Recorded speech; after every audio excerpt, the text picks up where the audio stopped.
ഏറ്റവും പ്രധാനപ്പെട്ട ഈ തെരഞ്ഞെടുപ്പിന്റെ കണ്ടെത്തലുകൾ എന്ത് എന്നൊരു വ്യക്തമായ ഒരു ചിത്രമാണ് വോട്ട് വൈബ് ഈ റിസൾട്ടിലൂടെ പുറത്തുവിടാൻ പോകുന്നത് എന്നാണ് ചോദ്യം. മഞ്ജുഷ, നമുക്ക് ആദ്യത്തെ ഒരു സൂചനകളിലേക്ക് കിടക്കാം. ചോദ്യം മറ്റൊന്നുമില്ല, കഴിഞ്ഞ 5 വർഷത്തെ ഇടതുമുന്നണി സർക്കാരിന്റെ രണ്ടാം പിണറായി വിജയൻ സർക്കാരിന്റെ പ്രകടനത്തെ ജനങ്ങൾ എങ്ങനെ വിലയിരുത്തി എന്ന ചോദ്യത്തിന് ഉത്തരം ഡയറക്റ്റ് ആയിട്ടുള്ള ചോദ്യമാണ്. 5 വർഷത്തെ പിണറായി വിജയൻ സർക്കാരിന്റെ പ്രവർത്തനത്തെ നിങ്ങൾ ഇഷ്ടപ്പെടുന്നുണ്ടോ ഇല്ലയോ എന്നുള്ള സ്ട്രെയിറ്റ് ആയിട്ടുള്ള ചോദ്യമാണ്. വളരെ മികച്ചത് എന്ന രീതിയിലുള്ള പ്രതികരണം നടത്തിയിട്ടുള്ളത് 31.6% ആളുകളാണ്. സർക്കാരിന്റെ 5 വർഷത്തെ മൊത്തത്തിലുള്ള പ്രകടനത്തെ എങ്ങനെ വിലയിരുത്തുന്നു എന്നുള്ള ചോദ്യത്തിന് വളരെ മികച്ചത് എന്ന രീതിയിൽ അഭിപ്രായ പ്രകടനം നടത്തിയിരിക്കുന്നത് 32.8% ആളുകളാണ്. മികച്ചത് 7.3%. സഹിത ഇതിനകത്ത് ഏറ്റവും പ്രധാനപ്പെട്ടത് വളരെ മികച്ചതും ഈ സർക്കാരിനെ ഇഷ്ടപ്പെടുന്നു എന്നതിന്റെ ഒരു സൂചനയാണല്ലോ. അപ്പോൾ ഏകദേശം 40% അടുത്തേക്ക് അത് വന്നിട്ടുണ്ട്. ശരാശരി എന്ന് പറയുന്നത് 12.3%. ശരാശരിയും വേണമെങ്കിൽ ഇല്ലേ ആ ഒരു ഗണത്തിലേക്ക് അത് ഒരു പകുതിയെങ്കിലും കൂട്ടാവുന്നതാണ്. വളരെ മികച്ചത് 32.8. പിണറായി സർക്കാരിന്റെ പ്രകടനത്തെ 32.8% ആളുകളും വളരെ മികച്ചത് എന്ന രീതിയിൽ വിലയിരുത്തുമ്പോൾ മികച്ചത് എന്ന് വിലയിരുത്തുന്നത് 7.3, ശരാശരി 12.3 എന്നുള്ളതാണ്. അതിൽ ബാക്കിയുള്ള പാരാമീറ്റർ സർക്കാരിനെതിരെയുള്ളതാണ്. മോശം എന്നുള്ളത് 18.9%, വളരെ മോശം 20.1, അഭിപ്രായമില്ലാത്തവർ 7.4. ഇതിൽ നിന്ന് എന്താണ് മനസ്സിലാക്കാൻ പറ്റുന്നത്? ഭരണവിരുദ്ധ വികാരം ഉണ്ടെങ്കിലും അത് സർക്കാരിന്റെ പ്രകടനത്തെ മികച്ചതായി നിലനിർത്തുന്ന ചില ഘടകങ്ങളുണ്ട്. അത് ജനങ്ങൾ അങ്ങനെ അഭിപ്രായം പറഞ്ഞു എന്നുകൊണ്ട് മനസ്സിലാക്കാൻ. കാരണം 32% വളരെ മികച്ചതാണ്, മികച്ചത് 7%. ശരാശരി അതിൻ്റെ ഒരു പകുതി എടുത്താൽ പോലും മജോറിറ്റിയിൽ വരുന്നുണ്ട് എന്ന് മാത്രമല്ല, അഭിപ്രായമില്ലാത്തവർ 7. ശരാശരി എടുത്തു കഴിയുമ്പോൾ 40% ആളുകൾ ഭരണത്തെ ഇഷ്ടപ്പെടുന്നു. അതേസമയം 40% ആളുകൾ ഭരണത്തെ ഇഷ്ടപ്പെടുന്നില്ല. കാരണം മോശവും വളരെ മോശവും കൂട്ടിച്ചേർക്കുമ്പോൾ 39%ലേക്ക് കാര്യങ്ങൾ എത്തുന്നു. മറുവശത്ത് 32, 7, 39, 40.1ലേക്ക് പോകുന്നുണ്ട്. അപ്പോൾ കുറച്ച് വ്യത്യാസം വന്നിരിക്കുന്നത് പ്രകടനത്തെ അംഗീകരിക്കുന്നവരാണ് കൂടുതലും എന്നുള്ളതാണ്. അതെ, പാസ് മാർക്ക് കിട്ടിയിട്ടുണ്ട് എന്തായാലും. അതായത് വളരെ മികച്ചതും തമ്മിൽ കൂട്ടുമ്പോൾ അതിലേക്ക് വരാം. ശരാശരി കാണുന്നവരും തീരെ മോശമെന്നോ അത് പറഞ്ഞിട്ടുമില്ല. അതായത് കഴിഞ്ഞ തദ്ദേശ തെരഞ്ഞെടുപ്പ് ഫലത്തിന് ശേഷം വരുന്ന വിലയിരുത്തലുകളിൽ സർക്കാർ അല്പം മെച്ചപ്പെട്ടു എന്ന് വേണമെങ്കിൽ ഈ ഫലം പറയാം. ഒരുപക്ഷെ ഈ സമീപ ദിവസങ്ങളിൽ വന്ന ഘടകങ്ങളൊക്കെ ഒരുപക്ഷെ ഈ അഭിപ്രായത്തിന് കാരണമായിട്ടുണ്ടാവും. തദ്ദേശ ഭരണ തെരഞ്ഞെടുപ്പ് ഫലം വന്ന സമയത്ത് സർക്കാരിന്റെ പ്രവർത്തനം മോശം എന്നുള്ള വിലയിരുത്തലായിരുന്നു. അതിനുശേഷം നടത്തിയ സർവേയാണിത്. അതിനിടയ്ക്ക് ചില മുഖം മിനുക്കൽ കാര്യങ്ങൾ സർക്കാർ ചെയ്തിരുന്നു എന്നത് പ്രത്യേകം ഓർക്കേണ്ടതാണ്. അത് മാത്രമല്ല, വീടുകൾ തോറും കയറി ഇറങ്ങിയുള്ള CPM-ന്റെ ജനങ്ങളെ കാണലും ഒക്കെ സംഭവിച്ചതാണ്. അതിനുശേഷം 2 ദിവസം മുൻപ് വരെയുള്ള സർവേ ഫലമാണിത്. ജനങ്ങളുടെ അഭിപ്രായമാണ്. സർക്കാരിന്റെ 5 വർഷത്തെ മൊത്തത്തിലുള്ള പ്രകടനത്തെ എങ്ങനെ വിലയിരുത്തുന്നു എന്ന ചോദ്യത്തിന് വളരെ മികച്ചത് 32.8, മികച്ചത് 7.3, ശരാശരി 12.3, മോശം 18.9, വളരെ മോശം 20.1, അഭിപ്രായമില്ലാത്തവർ 7.4. ഇപ്പോൾ Shri Jacob George, doctor D Dhanuraj എന്നിവർ ചേരുകയാണ്. ശ്രീ ജേക്കബ് ജോർജ്, എങ്ങനെ കാണുന്നു ഇതിനെ?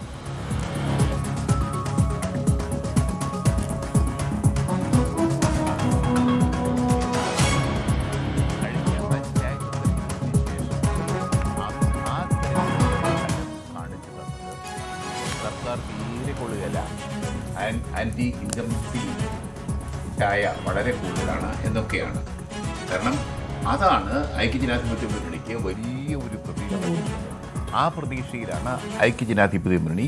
അകത്ത് അവർ വഴക്കുണ്ടാക്കിക്കൊണ്ടിരിക്കുകയാണെങ്കിലും എന്നാലും സർക്കാരിന്റെ 5 വർഷത്തെ മൊത്തത്തിലുള്ള പഠനത്തെ വിലയിരുത്തുമ്പോൾ വളരെ മികച്ചത് എന്ന് 32.8, മികച്ചത് എന്ന് 7.3. ഇതാണ് ഏറ്റവും ആദ്യത്തെ ചോദ്യമായിട്ട് ഈ സർവേയിൽ വന്നത്. അത് വളരെ പ്രധാനപ്പെട്ട ഒരു കാര്യം തന്നെയാണ് സജിത്ത്. കാരണം സർക്കാരിന്റെ പ്രവർത്തനം വിലയിരുത്തിക്കൊണ്ടാണ് ജനങ്ങൾ വോട്ട് ചെയ്യാൻ പോകുന്നത്, അല്ലേ? അപ്പോൾ ഏറ്റവും പ്രധാനപ്പെട്ട ഒരു ഘടകത്തിൽ അതിൽ പിണറായി വിജയൻ സർക്കാരിന് പാസ് മാർക്ക് കിട്ടിയിട്ടുണ്ട് എന്ന് തന്നെ ഒരു കാര്യം കൂടെയുണ്ട്. സർക്കാരിന്റെ ചില PR ആക്ടിവിറ്റീസും ഒക്കെ ഉണ്ടാകാമല്ലോ. അതും ജനങ്ങളുടെ ഇടയിലേക്ക് കയറി ചെന്നിട്ടുണ്ട്. ശ്രീ ജേക്കബ് ജോർജ് കേൾക്കാമോ? താങ്കൾ എങ്ങനെ കാണുന്നു ഇതിനെ? അല്ല, ഞാൻ ആദ്യ ചോദ്യത്തിന് ഉത്തരം വന്നിരിക്കുന്നത് പാസ് മാർക്കാണ്.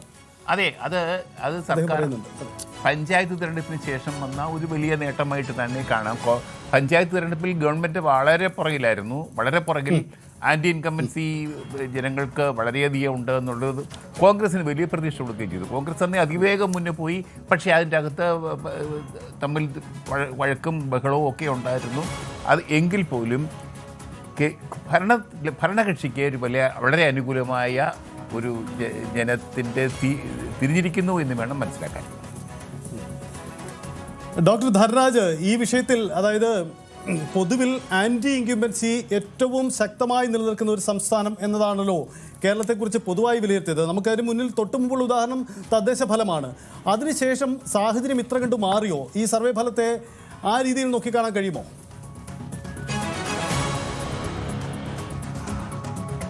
പൊതുവെ സർക്കാരിൻ്റെ പ്രവർത്തനങ്ങളെ സംബന്ധിച്ച് കേരളത്തിലൊരു ആവറേജ് അഭിപ്രായം ഉണ്ടെന്ന് തന്നെയാണ് ഞാൻ എല്ലാ കാലത്തും മനസ്സിലാക്കിയിട്ടുള്ളത്.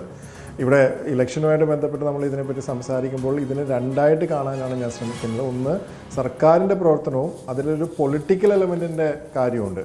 ആ പൊളിറ്റിക്കൽ എലമെൻറ്റിൻ്റെ കാര്യത്തിലാണ് പലപ്പോഴും പലരും യോജിച്ചതായിട്ട് നമ്മുടെ പഠനങ്ങളിലൊക്കെ കണ്ടിട്ടുള്ളത്. അതുകൊണ്ട് തന്നെ ഈ സർക്കാരിനെ പറ്റി ഇപ്പോൾ പ്രതിപക്ഷത്തിലുള്ള ആൾക്കാർ പോലും ചില കാര്യങ്ങളിൽ സർക്കാരിനെ അഭിനന്ദിക്കുകയോ അല്ലെങ്കിൽ എഗ്രി ചെയ്യുകയൊക്കെ ചെയ്യാറുണ്ട്. സർക്കാർ ചില കാര്യം ഇപ്പോൾ നമ്മൾ പല വികസന പ്രവർത്തനങ്ങളും ഈ സർക്കാർ നടത്തിയെന്നോ അല്ലെങ്കിൽ നടത്താൻ ശ്രമിച്ചു എന്നുള്ള ഒരു പ്രബലമായൊരു ചിന്ത സമൂഹത്തിലുണ്ട്.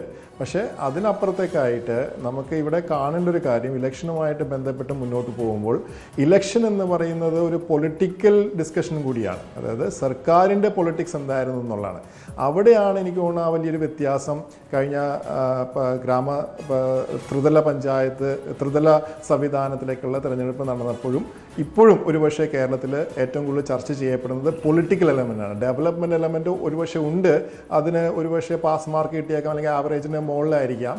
പക്ഷേ അതായിരിക്കാം ഈ ഇലക്ഷനെ ഏറ്റവും കൂടുതൽ ബാധിക്കുന്നത്. അങ്ങനെ ഒരു ചോദ്യം നമ്മൾ ചോദിച്ചിട്ടുണ്ടോ എന്ന് എനിക്ക് അറിഞ്ഞൂടാ. പക്ഷേ ഞാനിതിനെ സെപ്പറേറ്റ് ആയിട്ട് കാണാൻ ആഗ്രഹിക്കുന്നു. യെസ്, അതാണ് സാഹചര്യം. എന്തായാലും ഈ മഞ്ജുഷ് അദ്ദേഹം സൂചിപ്പിച്ചതുപോലെ ഈ തദ്ദേശ തെരഞ്ഞെടുപ്പിന് ശേഷം വന്ന സാഹചര്യത്തിൽ സർക്കാർ അല്പം മുഖം മിനുക്കിയിട്ടുണ്ട് എന്ന് നമുക്ക് അതാണ് ഞാൻ നേരത്തെ പറഞ്ഞു. സർക്കാർ മുഖം മിനുക്കി എന്നുള്ള കാര്യം നമുക്ക് എല്ലാവർക്കും അറിയാവുന്നതാണ്.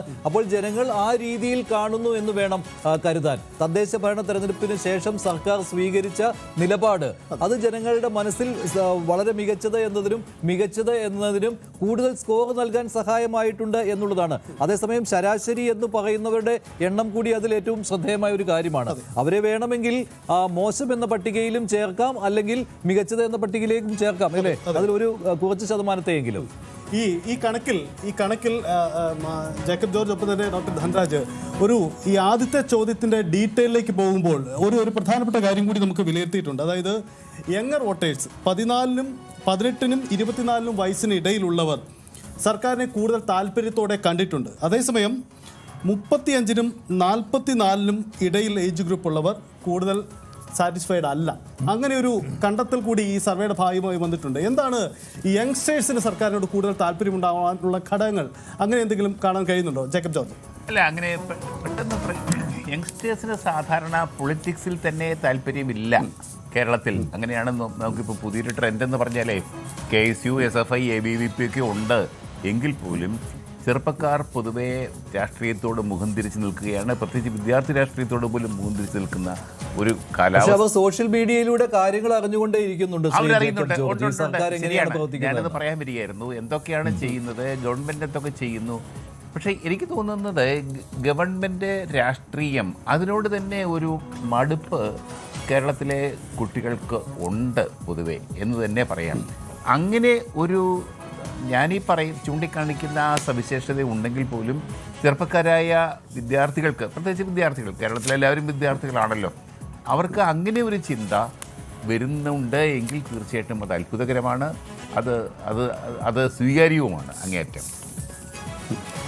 ശരി, എന്തായാലും ഇക്കാര്യത്തിൽ പിണറായി വിജയൻ സർക്കാരിനെ ആശ്വസിക്കാവുന്ന ഒരു കാര്യമാണ്, LDFന് ആശ്വസിക്കാവുന്ന ഒരു കാര്യമാണ് ഈ സർവേ ഫലത്തിൽ പറയുന്നത്. സർക്കാരിനെ കുറിച്ച് മോശം അഭിപ്രായം ഉള്ളവർ നല്ല അഭിപ്രായമുള്ളവരെക്കാൾ കുറവാണ്. ഓക്കെ, ഒരിക്കൽ കൂടി സർക്കാരിന്റെ പ്രകടനം ആ സ്ക്രീനിലേക്ക് ഒന്ന് കൊണ്ടുവരണം. അതായത് സർക്കാരിന്റെ കഴിഞ്ഞ 5 വർഷത്തെ പ്രകടനം ജനം വിലയിരുത്തിയത് എങ്ങനെയാണ് നമുക്ക് ഒരിക്കൽ കൂടി കാണാം. അതിന്റെ കണക്ക് ഇങ്ങനെയാണ്. അതായത് വളരെ മികച്ചത് 32.8%, മികച്ചത് 7.3%, ശരാശരി 12.3%, മോശം 18.9%, വളരെ മോശം 20.1%, അഭിപ്രായമില്ല 7.4%.